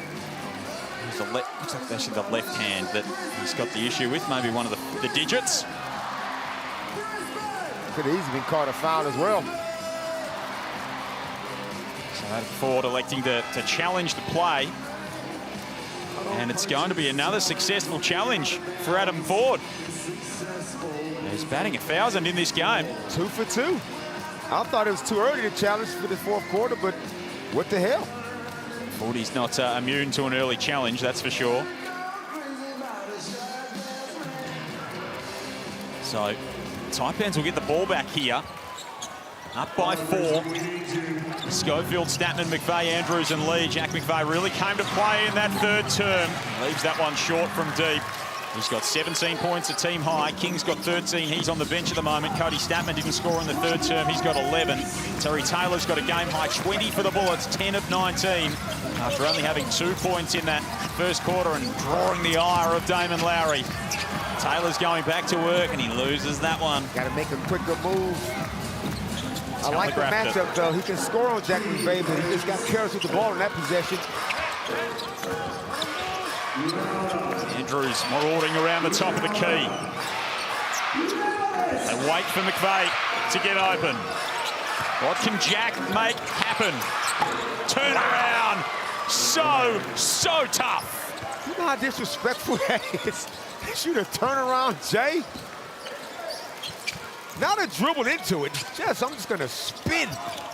Oh, Andrews just has no interest in guarding Hunter Martin out on the three-point line. Only 3 away from the season average is Jack McVeigh.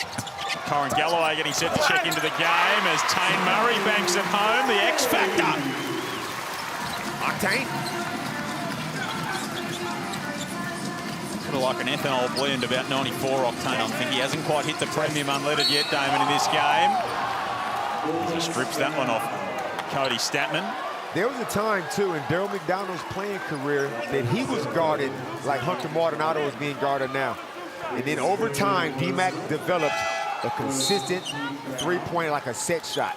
And then later on in his career, kind of like what Jason Kidd did for the Dallas Mavericks. And right now, Hunter Martinato, when he goes back and watches this tape and sees how badly Andrew Andrews is disrespecting his three ball, hopefully that ignites some change in him.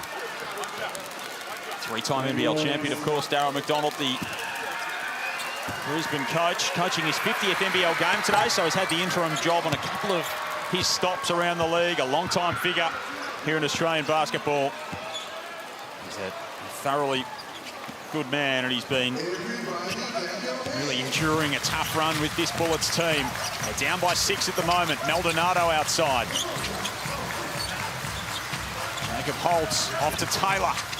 Scything inside. He was too strong on that occasion, was Terry. He's got 22 in the game. This is what he's been capable of. It's just when he makes up his mind, when he decides to be aggressive. Andrews at the other end can't hit. Holt the rebound. Number 9 of the contest for Jacob Holt to go with his 13 points. Dukas thought about it. Maldonado needs to shoot it. Can't hit. Brisbane cannot get a 24th offensive rebound of the game. That's kind of Southeast Melbourne numbers with the offensive rebounding so far in this one. McVeigh, the no-dip 3. Falls for Jack McVeigh. Terry Taylor and Jack McVeigh have a little bit of a one-on-one battle. One thing we know about Jack is he will never, ever turn down a shot. He gets to his season average now with 22 in the game, Jack McVeigh. Only had 5 at halftime, so a second half explosion here as Holt gets a couple of offensive rebound opportunities. Schofield just rips it away from him. 24 turnover, 24 offensive rebounds for the Bullets. Murray for 3. Straight back out to him. 25 offensive rebounds for the Bullets. Dukas lays it home. Taipans' lack of rebounding is keeping the Bullets in this game.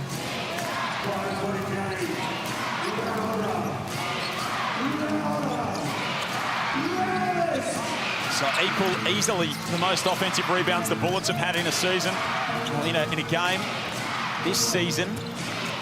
Statman off the wing. Nice little back cut. He got found. He lays it home. It's a 7-point Taipans lead. 5:50 remaining. Tangerine timeout. Cairns 72. Brisbane 65.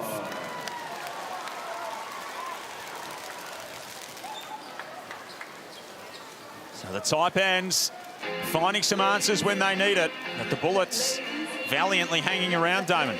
They are hanging around, but they can't get over the hump because they simply cannot make perimeter shots. Cairns Taipans, they know this. Bullets are 2 of 19 from three-point line. So they're going to pack the paint, try to make it hard for Terry Taylor inside, try to make it hard for Jacob Holt, and just dare the Bullets to make threes. We The Brisbane Bullets actually have the 40-minute offensive rebounding record, Damon, with 29. That was against the Kings last year. Tyrell Harrison had 12 offensive rebounds in that game. I remember that game. Yep. And lost that game by 5 in the end. So that's in jeopardy. 25 offensive rebounds here, 25 defensive rebounds. The season best is 27 by the Southeast Melbourne Phoenix. I'm going to go out on a limb right now and say they get another 5. They're going to get 30 offensive rebounds. That could be a big factor. The Brisbane Bullets have put themselves in the hunt in this one. Haven't won a game since the 22nd of December. They steeled themselves for this off the quick backup from Friday night. The Cairns Taipans have controlled the scoreboard throughout, but Brisbane will not go away. Joel Peterson and Damon Lowry with you. Ariana Prey, the courtside. What kind of challenge can the Bullets mount down the stretch here? Terry Taylor's got an equal season best, 22. Jacob Holt close to a double-double. And they fritter away their first possession out of the timeout. D-Mac takes Hunter Maldonado out and puts in Mitch Norton. And Andrew says, I'm still not going to guard anybody. He's in a one-man zone. Snapman can't hit. 4 fouls for Mitch Norton that he's rolling with at the moment. Dukas with 11, Holt's got 13, Taylor 22 for the Taipans. Jack McVeigh's got 22, 17 of them have come since half-time. Murray stepping back, straight away triple, no good. And Norton can't get the rebound, and Mitch Norton looks a little bit sore as he hits the hardwood. Murray playing the passing lanes. All right, what happened here? We missed. He and Jack McVeigh made some contact on the rebound. In fact, it was Andrews who came underneath. So Mitch Norton gave Drew Andrews one earlier in the game. Mitch Norton came in through the specky. That was the good old-fashioned Mitch Norton sandwich. He ended up hurt. Well, Mitch Norton's a rugby league man, I think, so the specky's not necessarily in his wheelhouse, and you could see it there. Hopefully that's not anything broken or even a bruised rib will slow you right down.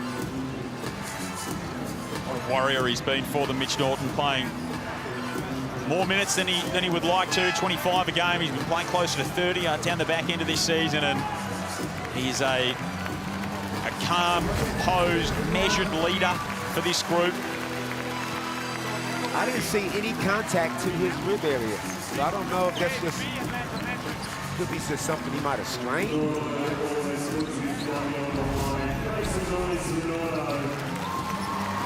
If his body could talk. Yeah, it'd have a few war stories, I reckon. I feel like the Bullets have had their chances, JP. They just couldn't. They cut it to 2. They just don't have the shot making right now. They've got half a quarter to try and work their way to the front. Andrews, the little hezzy. That's a nice move. He just can't hit. Holt's got a double-double, so 13 and 10 for Jacob Holt. Maldonado's got 8 rebounds. Taylor's got 9 rebounds to go with 22 points. Maldonado looks off the 3 ball. He's been ice cold from out there. Holt working on Lee. Puts the shoulder into him. Can't generate the second chance opportunity. McVeigh's back the other way with it. If I'm D-Mac, I'm saying to Hunter Maldonado, if you're not shooting that, like I can't play you. You got to take that wide open shot. I don't care how many of them you miss. Andrews for 3, no good. Ariana told us Tyrell Harrison returning to some exercise pre-game today as he navigates his way back from concussion. Darren McDonald's not ruling out that Sam McDaniel could be available for their next game. Maldonado makes a strong move to the hoop there and makes it a 5-point contest. Yeah, Tyrell Harrison, what a welcome return that would be. That instantly puts them into a winnable situation.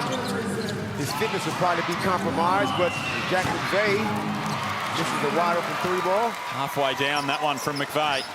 And you the Cairns Taipans, you could almost just go 2-3 zone. Because there is not a 3-point shooter on the floor.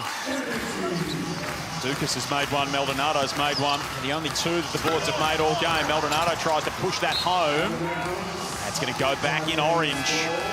So 5-point lead to the Taipans, 3:23 remaining. You're going to get a timeout here. It's the Tangerine. So under 3.5 minutes to go. It is the Taipans by 5. This could be a risky move. but might go to Jack Purchase. Jack Purchase, I need you to go out there and shoot some threes. They're daring us to shoot threes. Hunter Maldonado, he don't want to shoot them. Mitch Norton is now banged up. He wasn't shooting them. And we all know Jack's work.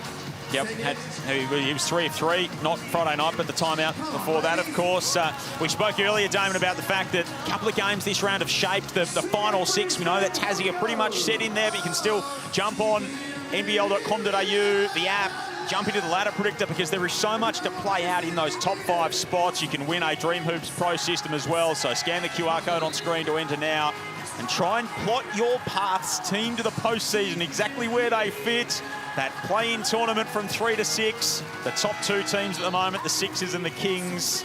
That's a very good spot to be in, but there's still so much to play out in this season. Oh, there will be more movement. I got on that ladder predictor, and I'm telling you, my brain hurt. I was thinking, oh, I think they'll win that game. Wait a minute, no, they'll lose that game, and just the permutations of it all.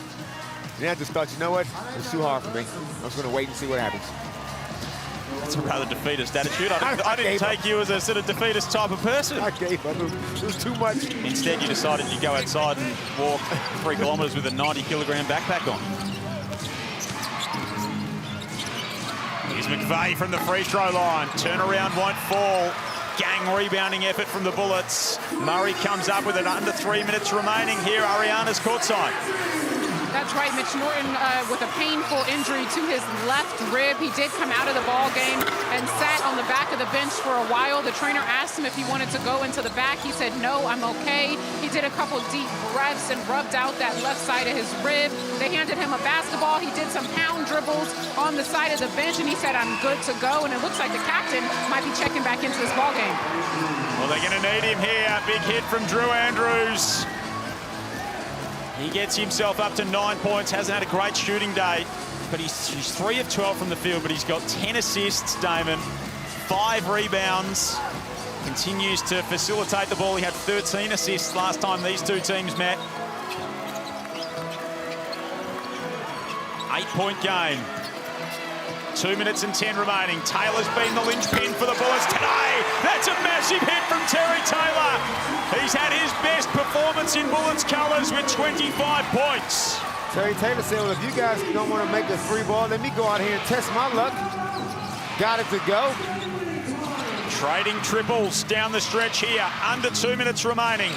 Andrews, line drive, got it! Drew Andrews! That's a massive 3-pointer with 1:47 remaining. 78-70. And he wanted the and one. He thought it was foul, but that could be the dagger. I have a few t-shirts left if anybody would like a t-shirt. 78-70. The Taipans on top. That could indeed be the last straw for this Bullets team. Talk about a Mortine magic moment. That is for Drew Andrews. What a moment to step up, find his best. Pretty much just stared Hunter Maldonado down. 3-ball, top of the key, nothing but net. A Mortine magic moment, more smart, more safe, Mortine. And Cairns want more of that from Drew Andrews in this last 1:47. I saw what you did there. Now the challenge for Darren McDonald. Try and draw something out of this group. You can see the soldiers that they've got. Lamar Patterson, Tyrell Harrison, Casey Prather, Tristan Devers. Sam McDaniel. He's got a starting 5 of injured guys. Not going to get any Jack Purchase music, even though I agree. I don't think that's a bad call just to get a shooter out there, a man who's not going to be afraid of the challenge. And you might as well junk it up these last minute and 50 seconds, basically, and just press up after a score. And even if you miss, try to generate some turnovers. Dukas, Maldonado, Norton, Holt, and Taylor, the 5 for Brisbane. King, Schofield, McVeigh, Andrews, and Lee for Cairns. Dukas misses. Andrews the rebound. That's his 6th rebound to go with 10 points, or 12 points, and 10 assists. Cairns lead by 8. They've lost 5 of their last 6. 8-22 on the season. The Bullets trying to keep a hope of dragging themselves off the bottom of the table alive as Marcus Lee makes his move. He's fouled, and a win for Cairns today. Damon Wilkins signed the Bullets to the wooden spoon in this season. Marcus Lee goes to the line and can just about make a sure thing of it. You've heard about my suggestion for the Daisies, the awards night. The team who finishes with the wooden spoon, the coach and captain have to come up on stage and get presented with a big-ass wooden spoon. And the whole venue all laughs and giggles. Bad luck. We're going to shame you into being better next year. Lee hits the second. How big are we talking? Huge. Yeah, but huge is a relative term. Well, you know, 3 feet. I want it hard to carry back to the table. Do you want it made out of quality wood or some sort of flimsy, like a balsa wood, something that'll float? Minute to go. Brisbane need a miracle. Terry Taylor from outside, can't hit. Rebound Marcus Lee. 8 and 8 for the big fella. Jacob Holt fouls him. And it looks like it'll be an 11th consecutive defeat for the Brisbane Bullets. And I give them credit, even though there's no moral victories. D-Mac doesn't want any pats on the back for you almost had him. He doesn't want any of that. But the Bullets let themselves down. They just could not shoot the ball tonight. I mean, on Friday here, he would have asked the question, did we compete? The answer would have been no. He asked that same question of his group today. I think the answer is probably yes. Yeah, they competed today. Their lack of shooting is what cost them this game. 3 of 23 from downtown, 13%, 35% overall. You're just not going to win any games doing that. So, but to hold Kansas 79 points, you know, you give them a little bit of a pass. Like I said, they competed. Mitch Norton's going to be sore and sorry after this one. He comes out of the game. The Taipans will get their 9th win of the season. Jack McVeigh with a big second half. 17 points on the other side of the interval. Continues to press his all-NBL first-team credentials. Drew Andrews with another double-double as well. Across the lane, lost it, got it back. Lee taps it out. You don't need to foul now. Yeah, it's all academic now. On the other side of things, of course, the Bullets in the penalty. The Taipans have not committed a foul here in this final term, which is quite remarkable. Foul discipline's been a problem for them throughout the course of the season. It's been a repeated phrase from Adam Ford. He's got that, what he wanted today, 8 of 29 from outside. Brisbane will finish 3 of 23 from beyond the arc. 5 of 11 from the free throw line as well, so even the freebies haven't fallen their way. If I gave you 23 3-point shots, JP. I'm going to say 2. How many are you back? Only 2? I'm going to put you down for 6. 6? Uncontested. You've got a lot more faith in me than I have, my friend. Uncontested. And I appreciate that. You pick your spot on the floor, and all 23 shots come from that same spot. But what I'm saying is I don't have a spot on the floor. My spot on the floor is called the bench, Damon. 16 seconds left, 81-70. The Taipans over the Brisbane Bullets. Do you have Jack McVeigh in your first team? Nope. No? No, I don't. And you know what? It's no real fault of how he's been playing, but I just value winning so much. I'm guilty of valuing winning. So my first team All-NBL team will have players represented from the teams that have won. From the top 4, top 5. Now, when it gets down to second team, now all bets are off. If you had a great individual season, I'm happy to have you in the second team, but Jack is not in my first team. What about yours? Yeah, he would be in mine. I just think he has been so singularly brilliant for this team, and when they have won, it has been because of him. They haven't necessarily lost in spite of him. And there is Marcus Lee plus 13. He's been efficient today. The guy only played 6 minutes on Friday night, had 3 fouls. He's got 8 points, 9 rebounds, a block, a few big dunks, and played 25 minutes. Big performance from him. One thing I admire about Marcus Lee is, he kicks a little bit of criticism. Even Jack went at him in that one particular game. And he makes a few plays that makes you scratch your head. But he never pouts. Yep. He never sooks it up. He just gets on with the next play. Water off a duck's back for Marcus Lee. Hunter Maldonado's continued to attack. They've needed him too. Taipans by 9. They'll win the season series 3-1. Maldonado steals it back. They won't give up the fight here, Brisbane. Murray for 3. That doesn't go. And the Cairns Taipans take care of business. They get their 9th win of the season and do it the hard way over the Brisbane Bullets, 81-72. And that winless streak rolls on to the Bullets. For the Bullets to 11 games. They build it as their playoff game, their final, Damon. And unfortunately for Brisbane, they came up short. Any win on the road, any win is a good win. So Cairns Taipans can feel good about themselves today. They got the win. Everything's a little bit better. The beer's colder. It's just good times when you get it done. Jack McVeigh, our Foot Locker player of the game. He had 17 of his 22 in the second half. Another big performance from the Taipan star. They win 81-72. Post-match wrap-up on the other side of this.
Thanks, Adam. Terry, 25 points, 9 rebounds, heaps of energy from you guys tonight, and also a lot of energy from the crowd. What do you want to say to the crowd tonight?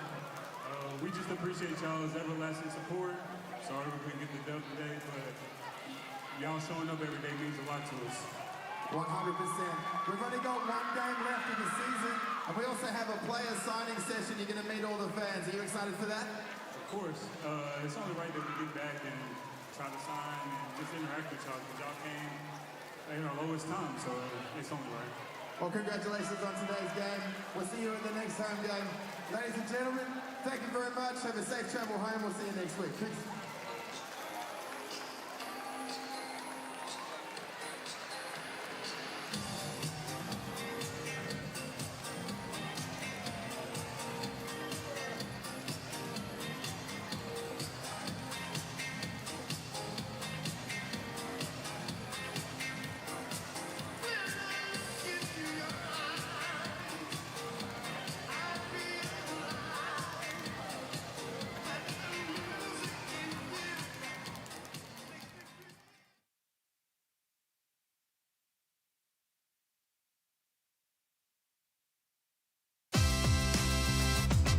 They battled hard, the Brisbane Bullets, but ultimately fell short. A big second half from Jack McVeigh, a double-double from Drew Andrews. And the Taipans notch up their 9th win of the season and consign the Bullets to an 11th straight loss. It was a tough shooting afternoon from the Bullets, Damon, but 55 rebounds, 25 of them at the offensive end, and they fought mighty hard. 26 extra shots the Brisbane Bullets got, and they couldn't get over the line because they simply couldn't throw it. You know, what's the saying? Couldn't hit a rock, couldn't throw. It couldn't hit water if they fell out of a boat, couldn't hit a barn with a frozen chicken, things like that. And I knew that Jack McVeigh at halftime, when he only had the 5 points, I'm thinking, uh-oh, Jack is not going to finish a game like this. So he came out in the second half and went to work. Yeah, indeed. So Jack McVeigh, so 22 points he finishes with. He has 17 in the second half, and that is a big result in the end of this game. Professional scoring. He showed us all of his repertoire. He shoots turnaround jumpers like that from 22 feet. That is just the audacity of it all. Now, Jack's a scorer. That's who he is. Going to always find a way to get the ball in the hole. And he proved to be the difference. Yep, indeed. He and Drew Andrews, of course. McVeigh wins our Foot Locker Player of the Game for his performance. Andrews with another double-double as well. And a big performance from Cody Statman, 15 points. He had 11 of those in the first half. And, of course, it means that Brisbane will finish last on the Mitsubishi Motors ladder this season as well, as we take a look at that. 6 of 25 for the Brisbane Bullets. And that top 6, especially that top 5, Damon Lowry, there's a lot to play out there as we enter the final 2 rounds of the season. Yeah, it certainly is. So that's, you can put a fork through. You know, the breakers are still mathematically a chance, but the percentage is going to probably come back to haunt them. I'm mathematically a chance of winning the lottery as well, Damon. So, yeah.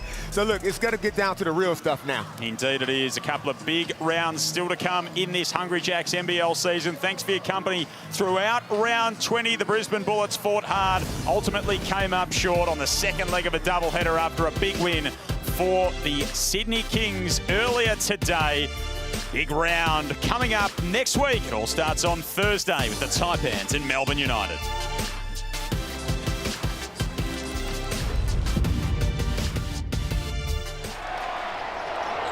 This program is brought to you by Hungry Jacks and Bunnings Warehouse.